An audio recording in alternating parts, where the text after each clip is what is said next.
En France, nos constructeurs tricolores sont connus pour leur audace technique, leur élégance et leur créativité.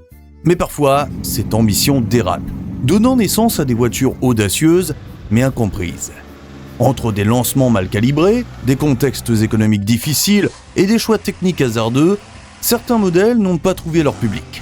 Aujourd'hui, on explore les 5 plus grands flops des constructeurs automobiles français. Des voitures qui, malgré leur qualité, n'ont pas marqué l'histoire comme prévu.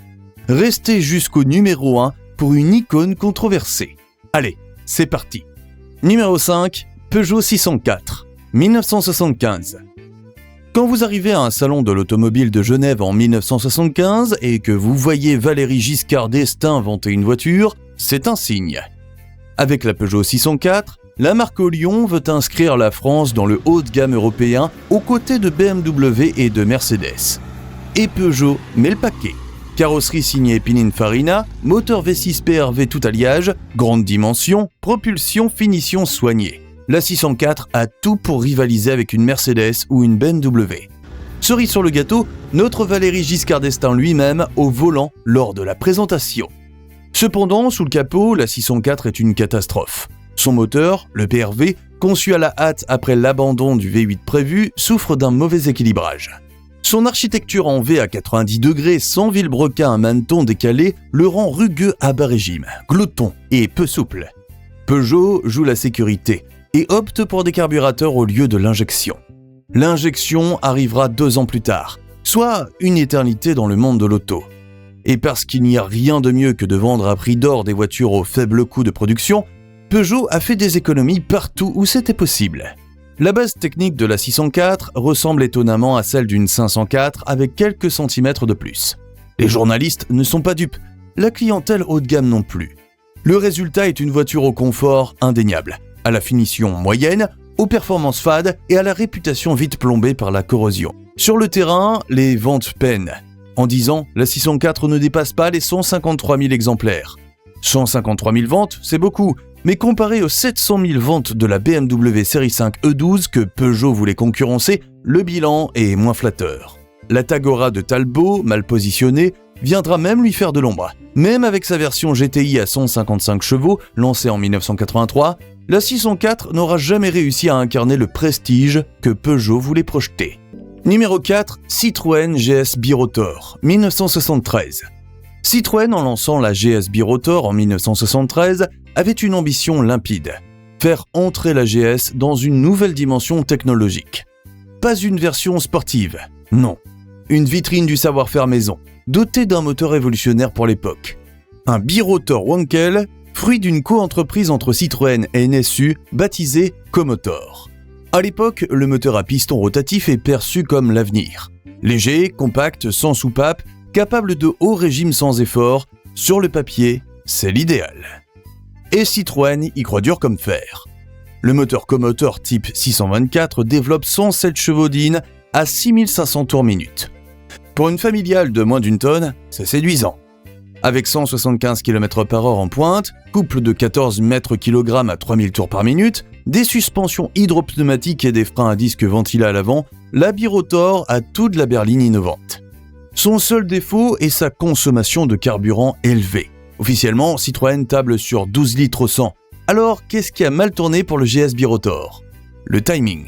1973, l'Égypte, la Syrie et Israël entrent en guerre et déclenchent le premier choc pétrolier.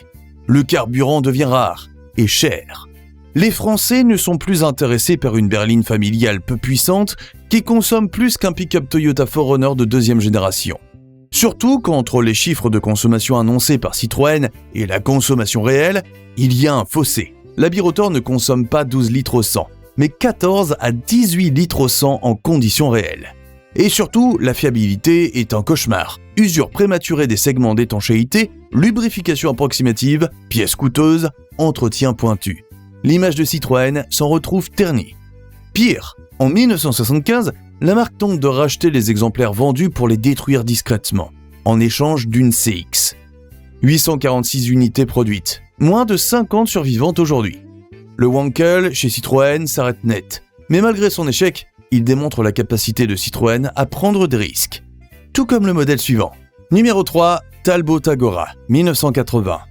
La Talbot Agora avait tout pour réussir mais a fini tuée dans l'œuf par des opérations de rachat dans tous les sens. Née chez Chrysler Europe, développée par Simca, produite par Peugeot, la Tagora est vendue sous le blason de Talbot. Un millefeuille industriel qui, dès le départ, augure d'un destin compliqué. Quand Chrysler lance le projet C9 en 1976, l'objectif est simple, proposer une grande berline européenne, statuaire, capable de rivaliser avec les BMW Série 5 et Mercedes 200. Le design est signé Roy Axe. Le style est sobre, classique, avec une influence américaine. Angle marqué, 3 volumes bien définis, beaucoup d'espace à bord et quelques gadgets dans l'air du temps. En 1978, coup de théâtre. Chrysler jette l'éponge en Europe et c'est Peugeot qui rachète le tout. Et là, tout change. La voiture doit désormais s'adapter aux composants maison. Le châssis initial est remplacé par celui de la Peugeot 505. La mécanique s'aligne sur la gamme PSA et le projet dérive. La Tagora est finalement présentée au Salon de Paris en 1980 et commercialisée début 1981. Sur le papier, une vraie grande routière, longue de 4,63 m, confortable, bien suspendue et proposée avec 3 moteurs. Un 2 litres de essence Chrysler, un diesel 2 litres 3 Peugeot et surtout un V6 PRV de 165 chevaux en version SX, plus puissant que celui de la Peugeot 604. C'est d'ailleurs cette version SX qui reste dans les mémoires. Double carburateur triple corps, culasse spécifique, arbre à cam modifié. La Tagora SX devient la voiture française de série la plus puissante de son époque. Elle atteint les 205 km/h, mieux que la 604 V6 ou la Renault 30 TX. Elle propose même un ordinateur de bord dès 1981. Une première en France. Et en option, la climatisation, le cuir, les vitres électriques arrière ou encore des lave-phares. Mais attendez un instant, ça ressemble presque à la définition d'une autre voiture de Peugeot, la 604.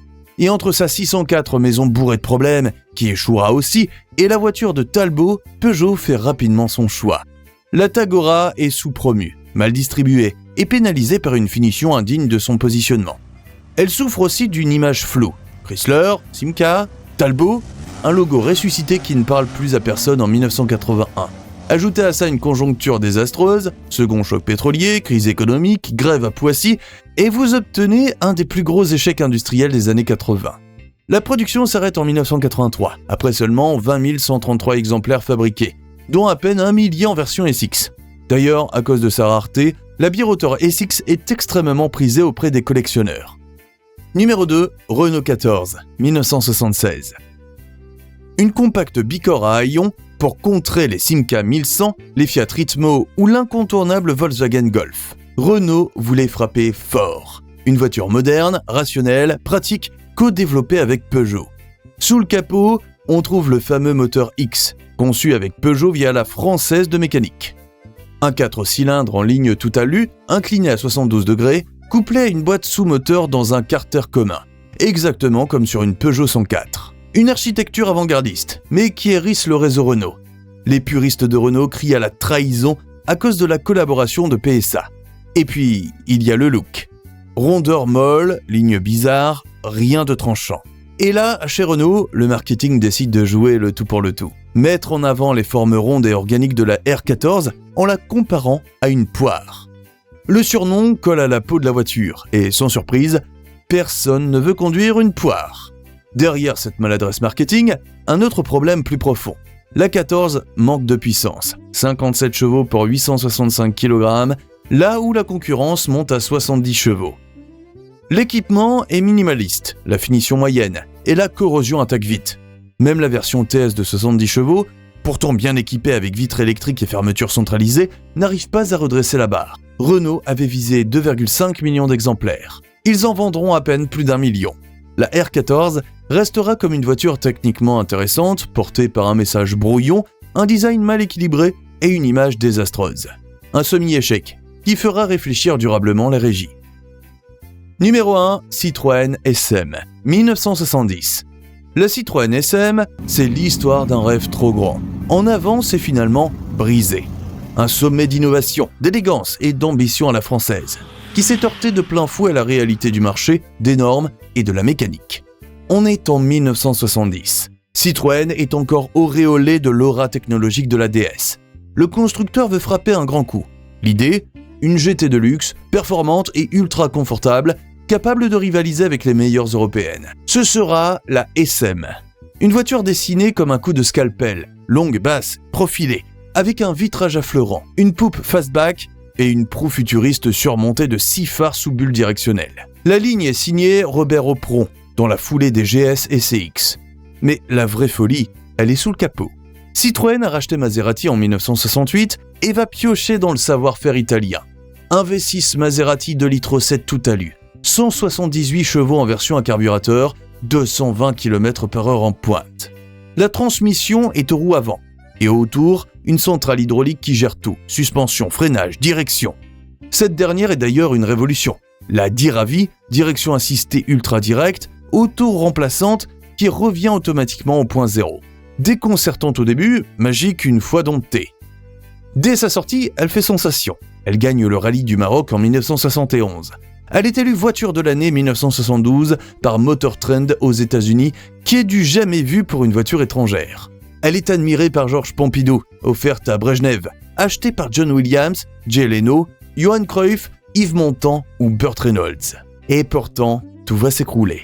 D'abord, le moteur Maserati. Chaîne de distribution qui casse, soupape qui fonde, pompe à huile sous-dimensionnée, refroidissement trop juste. Et puis, l'entretien. Complexe, onéreux, exigeant et pas vraiment une voiture pour monsieur tout le monde.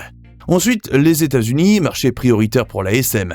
Citroën y croit dur comme fer, mais là encore, la réglementation tue le rêve. Les phares directionnels sont interdits, les pare-chocs deviennent obligatoires à partir de 1974 et la SM, avec sa suspension réglable en hauteur, ne peut pas être homologuée. Citroën jette l'éponge, les ventes s'arrêtent net. Enfin, le contexte. En 1973, la crise pétrolière éclate. En 1974, Michelin vend Citroën à Peugeot. Et Peugeot, pragmatique, ne croit pas une seconde à cette extravagance. La SM est sacrifiée. La production s'arrête en 1975 après seulement 12 920 exemplaires. Et la 604 prend la relève sur le haut de gamme, avec un diesel. Mais bon, SM2A en reconstruit quelques-unes à neuf, à plus de 230 000 € pièce. Des préparateurs comme Régimbaud ou Attaway ont poussé la machine à plus de 300, voire 600 chevaux. Et dans les rassemblements ou les musées, elle continue d'impressionner comme au premier jour. Dites-nous ce que vous en pensez en commentaire. Likez la vidéo si elle vous a plu. Et à très vite pour une nouvelle histoire dans le garage français.